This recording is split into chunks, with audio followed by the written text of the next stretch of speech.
To breaking news overseas, the U.S. just launched a new round of airstrikes against Iran after Iranian drones hit a cargo ship in the Strait of Hormuz. President Trump called that drone strike a foolish violation of its ceasefire agreement. And this afternoon, the International Maritime Organization says it will not resume operations in the shipping lane until the attacks stop. We'll be watching closely to see how this impacts gas prices heading into the 4th of July. Gas Buddy predicts prices on Independence Day will be the second most expensive ever. According to AAA, gas is averaging $3.90 a gallon nationwide and about $3.40 here in Texas. That's much higher than last year, but well below the record prices during Russia's invasion of Ukraine. A new Gallup poll shows nearly 6 in 10 Americans are driving less because of the prices, and nearly half the people polled say they've changed their summer vacation plans. Now I want to get you caught up on some more breaking news in Dallas, where a city sanitation truck crashed into someone's home. No one was injured, but you can see how the wall crumbled where the truck made impact. City officials say the truck was being towed along Thunderbird Lane when it broke loose from the tow truck and rolled into the home.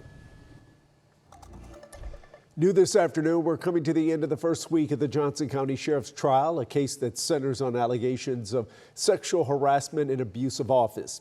Our team has been in the courtroom all week listening to the testimony.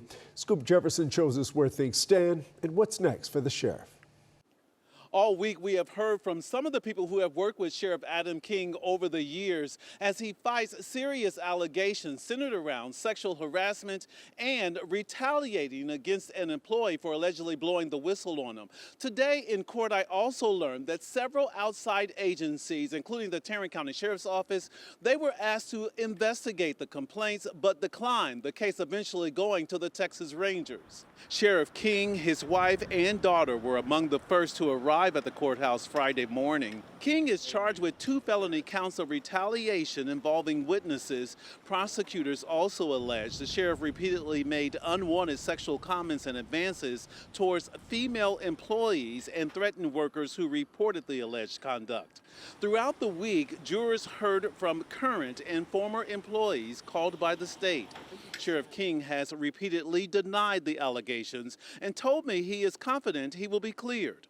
Despite his indictment and arrest, the judge has allowed King to continue working with restrictions that include limited contact with his alleged victims. King's defense team comprises several high-profile attorneys, and they're expected to begin presenting their case next week. Much of today's testimony here at the courthouse has focused on the sheriff's office code of conduct and whether he himself violated it. Every day this week, the courthouse has been filled with people backing Sheriff King. Next week, the jury is expected to hear the defense side of the story, and they will be the ones who decide if Sheriff King is guilty or not guilty. In Johnson County, I'm Scoop Jefferson. The Friday evening rush is getting underway, so let's check in with Stacia Wilson for a traffic alert. Yeah, we do have a traffic alert right around the Hutchins area. So this is affecting I-20 eastbound traffic. That is, well, we're watching it from our JJ Lemon camera, but just one lane is currently getting through. We can show you that location, and it looks like it's backed up to Texas 342, bumper to bumper traffic. I can give you another viewpoint of the traffic. Once again, that location, I-20 eastbound at I-45. Yeah, those folks are not moving very fast. Avoid this area for now if you can. We'll let you know when that finally clears or they open more lanes. Also, we're watching another problem, in fact, a couple other problems, including this one along I-30. So I-30 westbound as traffic is getting ready to cross over Lake Ray Hubbard. You have an accident there, and it looks like just 2 lanes are currently getting through as a result of that collision. Again, affecting the westbound side of I-30. In downtown Dallas, I-35 east southbound at Highline, you have an accident that has 1 lane blocked at that location. So those are the areas to watch out for. As always, be safe as you head out the door. Chris? All right, thank you, Stacia. I want to give you a live look now what's happening now in Venezuela. Search and recovery efforts continue after the area was hit by 2 deadly earthquakes back to back. Families have been digging through the rubble all day trying to find their loved ones. ABC's Lauren Glassberg shows us what the people of Venezuela need right now. Today, the race against time in Venezuela. Rescue workers painstakingly sifting through massive piles of rubble, searching for quake survivors. One of those rescued, a 4-year-old boy carried to safety. And now search and rescue teams arriving from around the world. We have a total of 25 teams, both search and rescues and medical teams from across the world deploying with a total of 1,000 rescue personnel. Multiple teams dispatched from the U.S., the first search and rescue response team arriving today with a dozen trained canines, trained for finding people trapped in the rubble. A website for reporting missing loved ones lists more than 50,000 as unaccounted for, with fears the death toll could increase drastically. New video shows the moment the quake hit. You can hear people screaming, glass shattering, dust from a collapsed building filling the streets. The coastal city of La Guardia hit hardest, building after building flattened.